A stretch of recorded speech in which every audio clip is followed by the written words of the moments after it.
सौतेली है सगी मत बन। माँ उठो ना, तुम कुछ बोल क्यों नहीं रही हो? संजना बेटा, संभालो खुद को। अब तुम्हारी माँ हमारे बीच नहीं रही, भगवान ने उसे अपने पास बुला लिया है। मेरी माँ को कुछ नहीं हो सकता, मैं उन्हें कुछ नहीं होने दूंगी। माँ, माँ। संजना अपनी माँ की लाश को देख देख कर बहुत रोती है और वहीं बेहोश हो जाती है, जिसे देखकर धर्मेश जल्दी से डॉक्टर को कॉल करता है। डॉक्टर साहब, मेरी बेटी ठीक तो है ना? देखिए, संजना को अपनी माँ की मौत का बहुत बड़ा गम लगा है। मेरी मानिए तो आप दूसरी शादी कर लीजिए। एक माँ आएगी तो संजना को माँ की कमी महसूस नहीं होगी। डॉक्टर साहब, ये आप क्या कह रहे हैं? मैं अपनी लीलावती की जगह किसी और को नहीं दे सकता, और न जाने दूसरी माँ कैसी होगी। एक सौतेली माँ कभी सगी माँ नहीं बन सकती। मेरी एक दोस्त है सुनीता, सुनीता नाम है उसका, और उनकी भी बेटी आपकी बेटी की उम्र की है। कुछ साल पहले सुनीता के हस्बैंड का एक कार एक्सीडेंट में देहांत हो गया था। सुनीता काफी सालों से अपनी बेटी को अकेले पाल रही है। अगर आप और सुनीता एक दूसरे से शादी कर लें तो दोनों ही बेटियों को माँ बाप का प्यार मिलेगा और आप दोनों को एक दूसरे का सहारा। बाकी आपकी मर्जी। धर्मेश दूसरी शादी के खिलाफ होता है, लेकिन अपनी बेटी की हालत देख धर्मेश को दूसरी शादी करनी पड़ती है। धर्मेश सुनीता से कोर्ट मैरिज कर उसे अपने घर ले आता है, लेकिन जैसे ही वो बात संजना को पता चलती है। मेरी माँ को मरे हुए 1 महीना भी नहीं हुआ है और आपने दूसरी शादी कर ली? संजना, ये सब मैंने सिर्फ तुम्हारे लिए किया है, ताकि तुम्हें माँ की कमी कभी महसूस न हो। हाँ बेटा, जैसे अपेक्षा मेरी बेटी है वैसे ही आज से तुम भी मेरी बेटी हो। दूर हटो मुझसे। ये माँ की ममता का झूठा नाटक मेरे सामने करने की कोई जरूरत नहीं है। ना तो तुम मेरी माँ हो और ना ही ये मेरी बहन।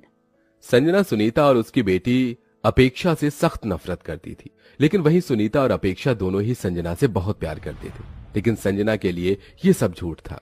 अपेक्षा बेटा, संजना अपना लंच बॉक्स भूल गई है, उसे ये लंच बॉक्स दे देना। वो बाहर गाड़ी में तुम्हारा इंतजार कर रही है। अपेक्षा जैसे ही लंच बॉक्स लेकर घर से बाहर निकलती है तो गाड़ी में बैठी संजना उसे देख लेती है। ड्राइवर, जल्दी से गाड़ी चलाओ। लेकिन अपेक्षा बेबी। मैंने कहा ना, तुमने सुना नहीं? संजना अपेक्षा को छोड़कर अकेले ही स्कूल चली जाती है, जिसके चलते अपेक्षा रिक्शे से स्कूल पहुंचती है। दीदी, आप अपना लंच बॉक्स स्कूल में ही भूल आई थी, ये लीजिए। संजना, ये लड़की तुम्हें दीदी क्यों कह रही है? क्या ये तुम्हारी बहन है? लेकिन तुम तो इकलौती थी ना। मैंने सुना है ये तुम्हारी स्टेप सिस्टर है। वाओ, 2 सौतेली बहनें एक ही क्लास में पढ़ती हैं। अगर एक दिन में लंच नहीं करती तो मर नहीं जाती। क्या जरूरत है मेरा लंच लेकर आने की? तुम्हारी वजह से मेरा कितना मजाक बन रहा है। लेकिन दीदी। लेकिन क्या? तू और तेरी माँ, तुम दोनों ने मेरा जीना हराम कर रखा है। जा यहाँ से। संजना के दिल में दिन पर दिन अपेक्षा और सुनीता के लिए नफरत बढ़ती ही जा रही थी। अपेक्षा, संजना, ये देखो मैं तुम दोनों के लिए कितनी सुंदर ड्रेस लेकर आया हूँ। वाह पापा, ये तो बहुत सुंदर ड्रेस है। पापा, आप जानते हैं कि मुझे ग्रीन कलर पसंद है, तो आपने ग्रीन कलर की ड्रेस इसे क्यों दी? अगर आपको ग्रीन कलर की ड्रेस पसंद है तो आप इसे रख लीजिए, मैं आपकी वाली रख लेती हूँ। मेरे इतने बुरे दिन नहीं आए हैं जो मैं तुम्हारे लिए लाई गई ड्रेस पहनूं। तू सौतेली है और सगी बनने की कोशिश मत कर, समझी? संजना चाहे अपेक्षा और सुनीता को कुछ भी कह ले, लेकिन दोनों माँ बेटी संजना से प्यार करना कभी नहीं छोड़ती। ऐसे ही समय गुजरता है और आज ये दोनों सौतेली बहनें बड़ी हो जाती हैं। गुड मॉर्निंग पापा। ये क्या, आज आप नाश्ते में पोहा बना रहे हैं? इस घर में किसी को पता नहीं है कि मुझे पोहा पसंद नहीं है। संजना बेटा, ये पोहा तो मैंने अपेक्षा के लिए बनाया है। तेरे लिए तो मैंने तेरी पसंद का व्हाइट सॉस पास्ता बनाया है। क्या आज का नाश्ता तुमने अपने हाथों से बनाया है? घर की नौकरानी क्या मर गई है? उसकी तबीयत खराब थी, आज वो आई नहीं। तुम्हारे हाथ का खाना खाने से अच्छा है कि मैं भी जहर खा लूं। संजना, ये क्या तमीज है अपनी माँ से बात करने की? पापा भूलो मत, ये मेरी नहीं इसकी माँ है। मेरी माँ को मरे हुए कई साल बीत चुके हैं, समझे आप? संजना के कहे गए शब्द सुनीता और अपेक्षा के दिल में किसी तीर की तरह वार करते थे।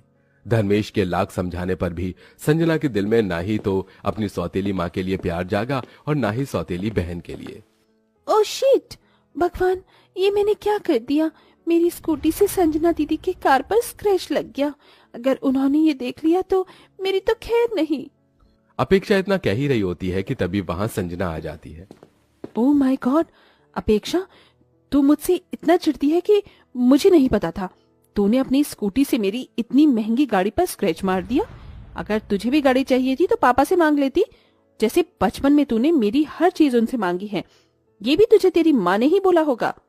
किसी चीज की भी हद होती है। बचपन से लेकर मैं और माँ आपकी हर बात सहते आए हैं, लेकिन अब और नहीं। ये स्क्रैच मैंने जानबूझकर नहीं मारा था, बल्कि मुझसे गलती से लगा था। और मैंने पापा से कभी भी कोई चीज नहीं मांगी, बल्कि उन्होंने मुझे हर चीज खुद ला कर दी है। आपको मेरे और माँ की आंखों में अपने लिए प्यार नहीं दिखता क्या? शुरू हो गया तुम्हारा मेलोड्रामा।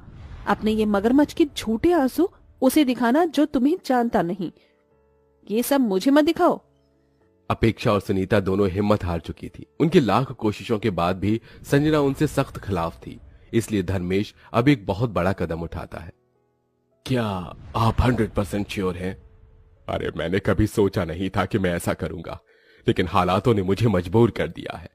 आप इस घर की प्रॉपर्टी को 2 हिस्सों में बांट दीजिए। एक हिस्सा अपेक्षा और सुनीता के लिए है और एक संजना के लिए। आप ये सब क्यों कर रहे हैं? इस घर पर और हर चीज पर संजना का हक है। मुझे या मेरी बेटी को इसमें से कुछ भी नहीं चाहिए। माँ बिल्कुल ठीक कह रही है। ये सब कुछ दीदी का है, हमारा इस पर कोई हक नहीं है। अपेक्षा बेटा, तुम भी मेरी बेटी हो और इस घर पर हक तुम दोनों बहनों का बराबरी का है। धर्मेश पेपर्स पर साइन करने ही वाला होता है कि तभी वहां संजना आ जाती है। जो मैंने सोचा था आखिरकार वो सच हो ही गया। तुम दोनों माँ बेटियों ने मेरी जायदाद पर कब्जा कर लिया ना? हमने आपकी जायदाद पर कोई कब्जा नहीं किया है, बल्कि पापा ने ही हम दोनों में बंटवारा करने का फैसला किया है। तो चुप ही कर। बचपन से लेकर आज तक तूने मुझसे मेरी हर चीज छीनी है और अब तो तूने मेरी आधी प्रॉपर्टी भी मुझसे छीन ली। जुबान संभाल कर बात करो संजना। आप इन 2 कौड़ी के लोगों के लिए मुझ पर चिल्ला रहे हैं। अगर आज माँ जिंदा होती तो बेचारी दोबारा मर जाती। मुझे शर्म आती है आपको अपना बाप कहते हुए। संजना की बात सुन धर्मेश अपने गुस्से को संभाल नहीं पाता और संजना को एक जोरदार थप्पड़ मार देता है। आपने मुझ पर हाथ उठाया? हाँ, ये तो मुझे बहुत पहले कर देना चाहिए था। तो आज तू ऐसी नहीं होती। सौतेले होते हुए भी इन दोनों ने तुम्हें सगी बहन और माँ जैसा प्यार दिया और फिर भी तुमने उनके साथ इतना सब कुछ किया। मुझे तो शर्म आती है तुम्हें अपनी बेटी कहते हुए। तुम दोनों को प्रॉपर्टी चाहिए थी ना, तो अब रखो, ये पूरी प्रॉपर्टी रखो। मुझे इसमें से एक फुटी कौड़ी भी नहीं चाहिए।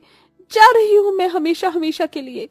संजना रोते हुए अपनी गाड़ी में बैठकर चली जाती है, जिसे देख अपेक्षा अपनी स्कूटी से संजना का पीछा करती है। जो भी आज कुछ हुआ, संजना के दिलो दिमाग में वही बात चल रही होती है, जिसके चलते वो अपनी गाड़ी को ठीक से बैलेंस नहीं कर पाती। तभी गाड़ी डिसबैलेंस होती है और सीधा एक बड़ी सी पहाड़ी से जा गिरती है। लेकिन संजना सही समय पर पहाड़ की चोटी पकड़ लेती है और खाई में गिरने से बच जाती है। लेकिन संजना का हाथ कभी भी फिसल सकता था। वहीं अपेक्षा जल्दी से संजना के पास आती है। दीदी, दीदी, जल्दी से मेरा हाथ पकड़ लीजिए दीदी। अपेक्षा, दूर हटो यहाँ से, वरना तुम भी मेरे साथ गिर जाओगी। नहीं दीदी, मैं आपको ऐसे छोड़कर नहीं जा सकती। आप मेरा हाथ पकड़िए। अगर जिएंगे तो दोनों बहनें साथ जिएंगी, अगर मरेंगे तो दोनों साथ में मरेंगे। अपेक्षा अपनी सारी जान लगाकर संजना को पहाड़ से ऊपर खींच लेती है। दीदी, आप ठीक तो है ना? आपको कोई चोट तो नहीं लगी? आप कुछ बोल क्यों नहीं रही हैं? ठीक तो है? कुछ बोलने के लिए बचा होगा तो बोलूंगी ना। इतने सालों से मैंने तुमसे और तुम्हारी माँ से नफरत की, लेकिन आज तुमने मेरी जान बचाई। अगर तुम ना होती तो मैं इस पहाड़ी से गिर जाती। दीदी, भले ही आपने मुझसे माँ से नफरत की हो, लेकिन मेरे और माँ के दिल में कभी भी आपके लिए कोई गलत चीज नहीं आई। उन्होंने हमेशा आपको अपनी बेटी और मैंने हमेशा आपको अपनी बड़ी बहन माना है। अपेक्षा इतना बोल रही होती है कि तभी वहां धर्मेश और सुनीता आ जाते हैं। संजना, मेरी बच्ची, तो ठीक तो है ना? तुझे कुछ हुआ तो नहीं? बेटा, मुझे माफ कर देना। ये सब मेरी वजह से हुआ है। अगर मैं तुझ पर हाथ न उठाता तो ये सब कुछ नहीं होता। नहीं पिताजी, इसमें आपकी कोई गलती नहीं है। गलती तो मेरी है कि मैं अपनी माँ और बहन का प्यार नहीं समझ पाई। सौतेली होते हुए भी आप लोगों ने हमेशा मेरा ख्याल रखा, प्यार दिया, लेकिन मैंने आप दोनों के साथ क्या किया? मैं तो आप दोनों की माफी के लायक भी नहीं हूँ। बेटिया, तू तो हमेशा से ही मेरी बेटी है ना, ऐसा ना बोल। भला एक माँ क्या कभी अपनी औलाद से नाराज हो सकती है? हाँ दीदी, माँ बिल्कुल ठीक कह रही हैं। हमारे दिल में आज भी आपके लिए उतना ही प्यार है जितना पहले था। अपनी सौतेली माँ और बहन की बात सुन संजना उन दोनों के गले लग जाती है, जिसके बाद अब हमेशा हमेशा के लिए संजना के दिल से सुनीता और अपेक्षा के लिए नफरत खत्म हो जाती है। वहीं अब पूरा परिवार साथ साथ हंसी खुशी रहता है।